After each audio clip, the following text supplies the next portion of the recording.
What's up, legend? Welcome back to my Unmatched Strategy Guide Series. Today we are unpacking one of my favorite characters to play as in all of Unmatched, Sinbad the Sailor.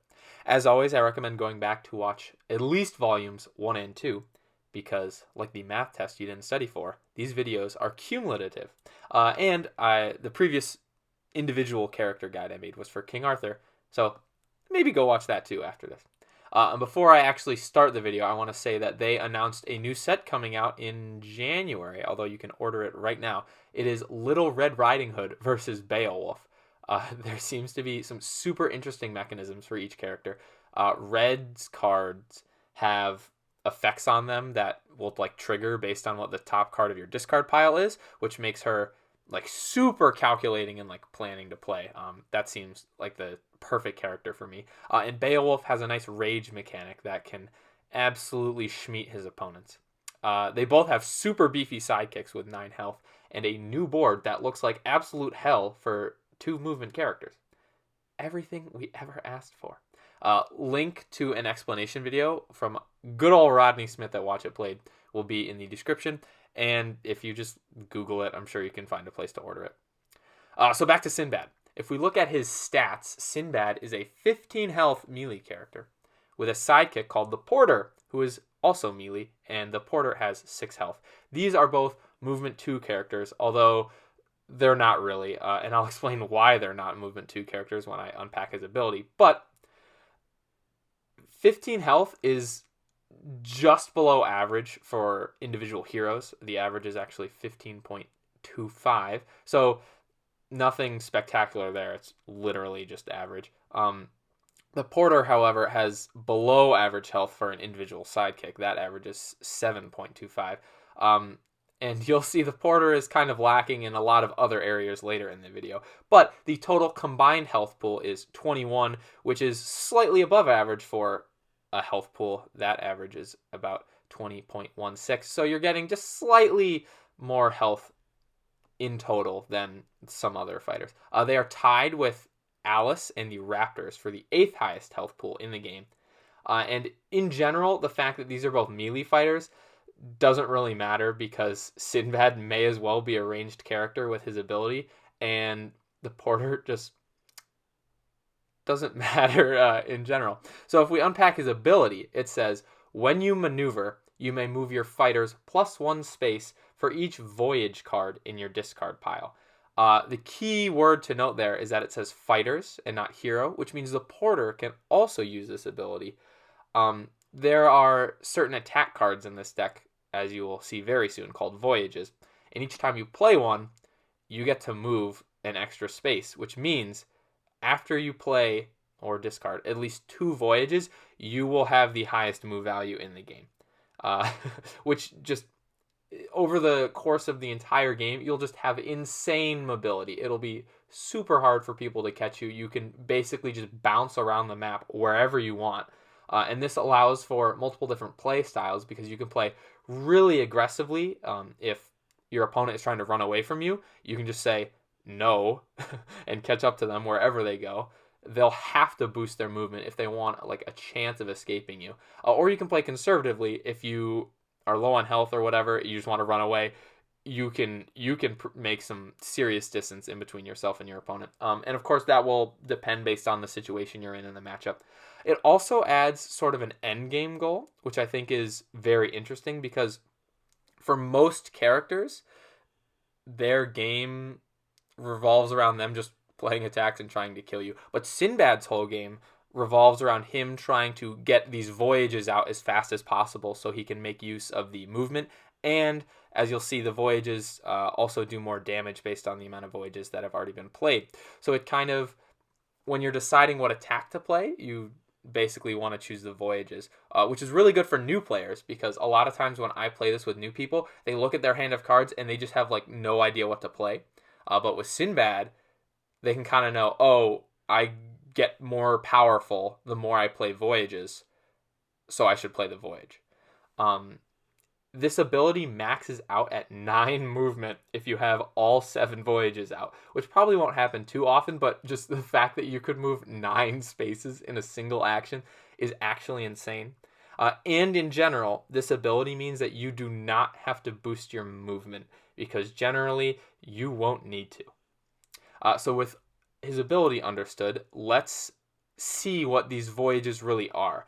There are 7 of these cards that all say voyage to blank or whatever. I don't really know the names of them individually. I just say, oh, that's the voyage card that lets you draw a card. So I'm not going to put the individual cards on the screen. We're just going to talk about their ability. But these cards are the core of this deck for both effect and art, because if you're looking at the screen right now, damn, these cards are pretty. I really like the one with the elephant, the eye, and the chimpanzee eating the ship. I don't know. Those just really speak to me.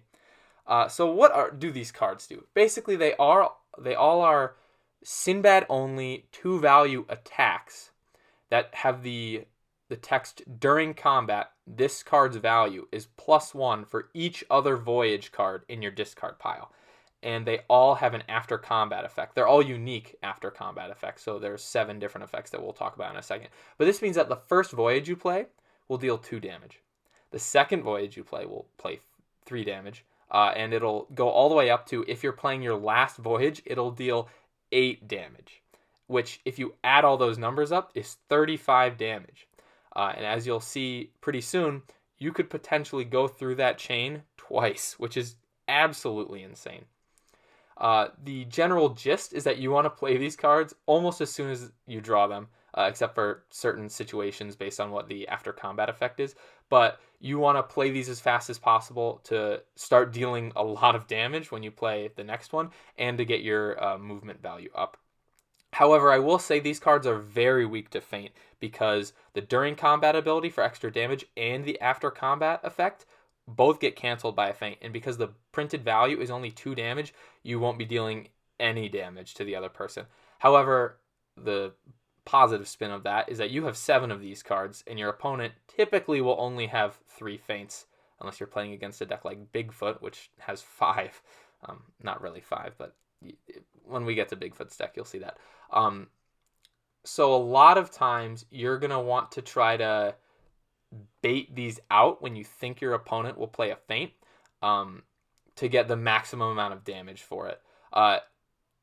In a similar vein of that line of thinking, the fact that these cards exist in your deck makes all your attacks a lot scarier, which basically means your opponent kind of has to block everything you throw at them, because if they're about to get hit for a 6 or 7 value voyage card, they're going to die pretty quickly after taking like 2 of those.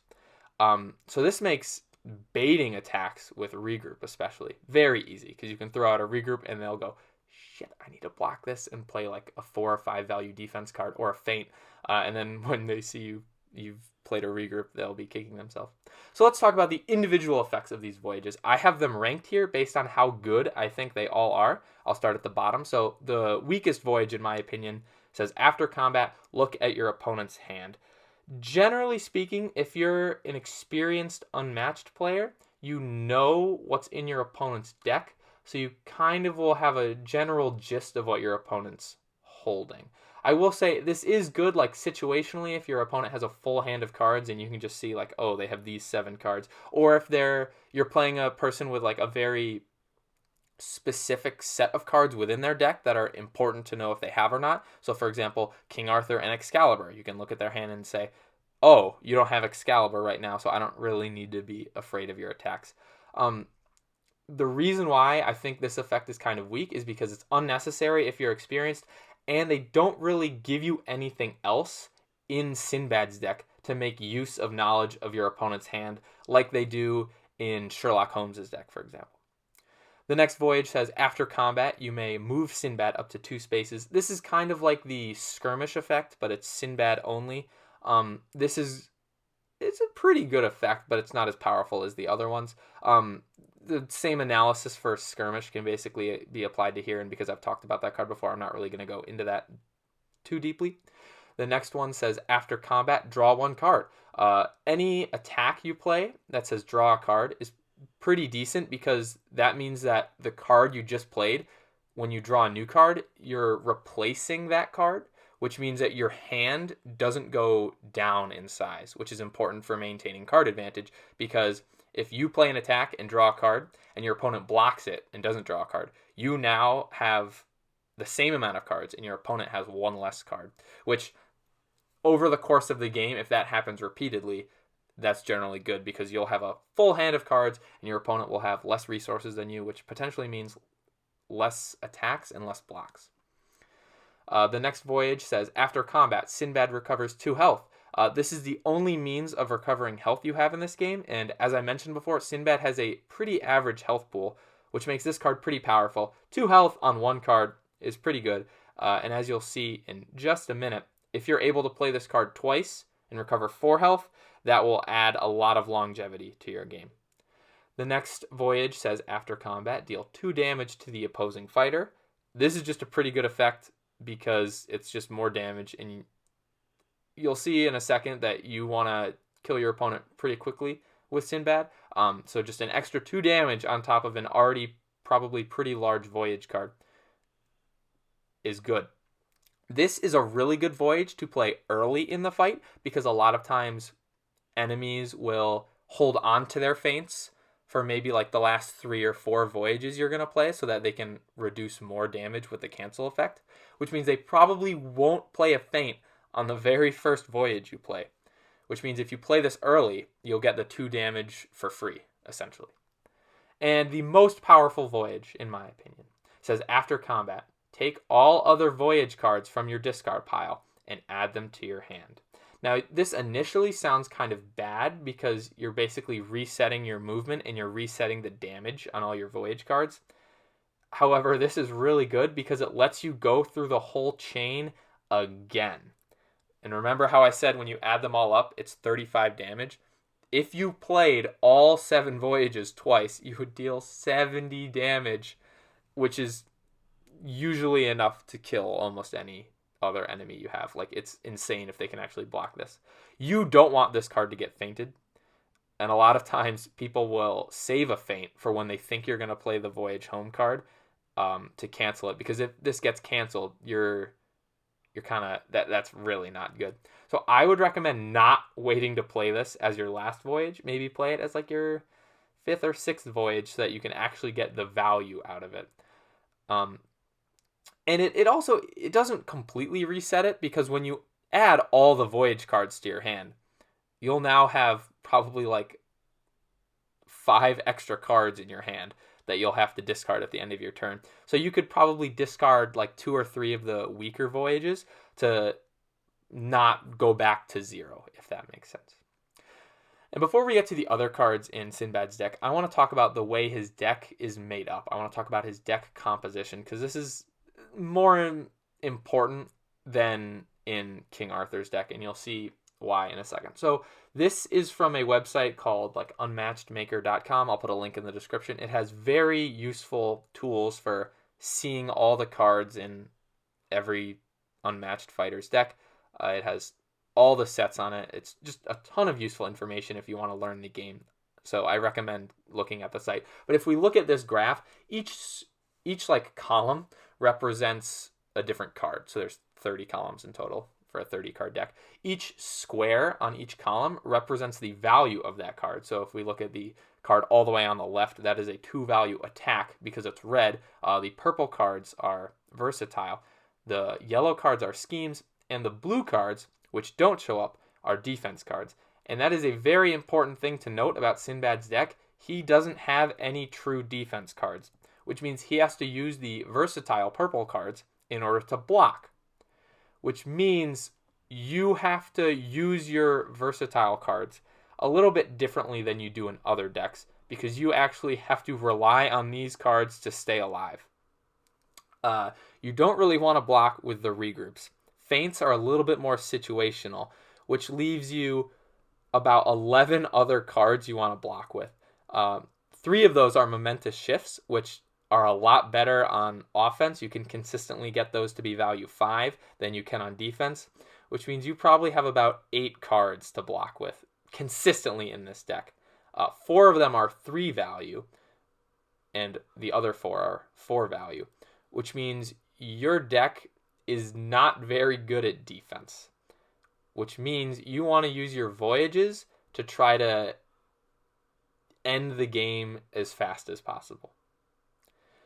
If you look at the black lines on the screen, that represents the boost value of all the cards. As I mentioned before, you don't need to boost your movement because it's usually going to be insane anyway. But this is actually a good thing against cards like Ambush, which is an attack card that, as a defender, you discard a card and that card's boost value gets added to the attacker's attack value. The Ambush basically won't do anything against you because almost all your cards have a value of 1. So that's pretty good. And one more graph before we continue with the video. It seems like a lot of you watching these videos aren't subscribed. And if you've made it this far in the video, you may as well just subscribe. I'm at like 97 subscribers right now at the time of recording this video. I made a promise a while ago that if I got to 100 subscribers, I would post a video of me eating an entire onion like an apple. So if you're a sick fuck, there's some motivation for you. But just hit the button. It's free. And if you ever get bored of my content, you can just unsubscribe and I won't know it's you. So the other Sinbad only card in this deck is a 3-value versatile card called Toil and Danger that says after combat, move Sinbad up to 3 spaces. You have 4 of these in your deck and it has a boost value of 1. This is a pretty good card on offense. There's a concept called kiting in video games, which is where you attack something but from like a safe distance. So in Unmatched, that's like when you maneuver to attack something, attack the enemy, and then a card like this has an after combat effect that lets you move away because you're attacking them but you're maintaining a safe distance after the fight, in which the other person then has to move and attack you. Because in this game, generally, if you're attacking first and then maneuvering away, that's a lot better than maneuvering and then attacking, because if you maneuver then attack, you're kind of a little bit more vulnerable for the other person's turn. If they're starting their turn right next to you, there are some hero abilities like Medusa or Dracula that will actually just kill you a little bit faster. Or it gives them the opportunity to attack you twice. And against someone like the Raptors or Bruce Lee, that will be absolutely devastating. So cards like this kind of give you the advantage by having you move away after you fight, which means the other person then has to maneuver and attack you, which is good. And I'm going to call this kiting because that's just like a term that is short enough that I don't have to explain that concept every single time. And a card like this lets you kite with advantage, meaning you are attacking then moving. It can reset it if you're being forced to move then attack, because after you attack, you move. And if none of this makes sense to you, that's fine. Just ignore it. However, if you are using this card to attack, a value 3 is not very good as an attack, which is supported by my last point about deck composition, that you want to use this card on defense, because you will need to use this card on defense, because you can't use your purple cards to attack that often in this deck, because then you'll just run out of things to block with. And so the move effect is slightly less useful on defense, I think, but you might not even need to use it. It's just another high mobility card that gives you situational flexibility, which is pretty good for this deck. The scheme for this deck is Riches Beyond Compare. You have 2 of these. They are Sinbad only, which doesn't really matter because if Sinbad was dead, you wouldn't be able to use this card anyway. May as well just say any. And it lets you draw 3 cards. This is probably the most efficient card draw card in all of Unmatched so far. Drawing 3 cards for 1 action is insane. It is a super useful tool for digging deeper into your deck or refilling your hand. If you're at 3 cards and you play this, you'll be at 5 after you spend this card. And that's just insane for 1 action, considering so much of this game you maneuver to draw cards. This just gives you 3 all at once. That's awesome. And another interesting fact about this deck is if we're not assuming that you win any regroups, because if your opponent is not a potato, you probably shouldn't. This deck in total can draw 19 cards, which is insane for a 30-card deck. So given that you have an insane amount of card draw in this deck, you want to always be at almost maximum hand size. This will give you the most options. Drawing through your deck constantly will mean your games are overall more consistent because you can find the good voyage cards if they're maybe not all in your opening hand. It gives you card advantage against your opponent if your hand is always at 7 cards and they'll struggle to even maintain like a hand of 5 or 6 cards. That's really good. And it's good against discard effects, so that if you're playing against a Medusa or a Robin Hood, and they discard a random card from you, having a full hand is better than having a small hand if you have the same amount of good cards in both hands, because that means in a full hand of 7 cards, there's less probability that they take the good one from you. However, the downside with all this card draw means that your deck will probably empty before your opponent's, which means you have a chance to just die from exhaustion, because little known rule in this game is that when your deck runs out, every time you have to draw a card but can't, you take 2 damage, which kills you fairly quickly, which means you, as Sinbad, almost have a timer on you, because you have to kill the opponent before your deck runs out. In most games that I play as Sinbad, my deck runs out or is like 2 or 3 cards away from running out, because you draw an insane amount of cards. So you need to get your voyages out. You need to start dealing damage to your opponent. You need to kill them before your deck kills you. So those are all the Sinbad specific cards for this deck. Now let's talk about the Porter. To summarize, the Porter is a low health, low impact sidekick with no defensive tools. So in other words, this guy sucks. He's basically a 6 health meat shield that you can use to surround your enemies or prevent yourself from being surrounded. And it's almost not worth it to use block cards on him. I would be okay with using regroup to block for him, just because you don't really care if he's dead or alive. 6 health is laughable in this game. And he's not like Merlin for King Arthur. We talked about him last time. Merlin has a bunch of useful schemes that you want to keep Merlin alive in order to use them. And Merlin also has 2 cards called Bewilderment, which are great defensive tools for him. But the Porter doesn't have anything like that, which means it's hard to keep him alive. And if you do keep him alive, he's not even that useful. So let's look at the one Porter-specific card in this deck. It's called By Fortune and Fate. It's a 3-value attack for the Porter only, obviously. It says, after combat, draw 2 cards. And you have 3 copies of this.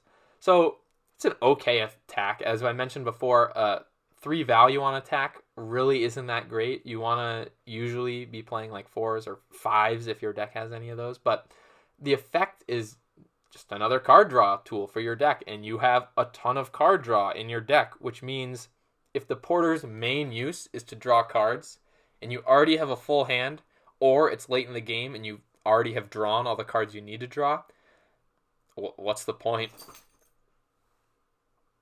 And that was my dog shaking her head. I don't know if you could hear the collar in the background. But anyway, if it's not early game and your opponent is wasting their turns, actions, and attacks on this turd sack, good for you. Shame on them for not knowing that this guy is useful. Useless. Sorry, I misspoke.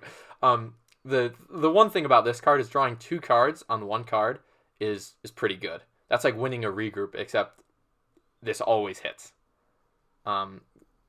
The attack card you play will replace itself and get you another card. And considering a lot of your turns in this game will just be drawing cards, getting a free card attached to something is good. The only downside about this card is that it's predictable. If I'm attacking you with the Porter, I'm either using an any card from this deck, which all of them except 1 are versatile, which you should be doing because you need those to block, or you're playing this card. So the opponent can just play a 3-value block and be pretty confident that they're not going to take any damage. And because this is the only Porter card, again, it makes the Porter not very interesting and not particularly useful. This is a good card early game when you need to dig through your deck, but Sinbad often has other options for card draw, which makes this card kind of redundant. So overall, the Porter, not really that great.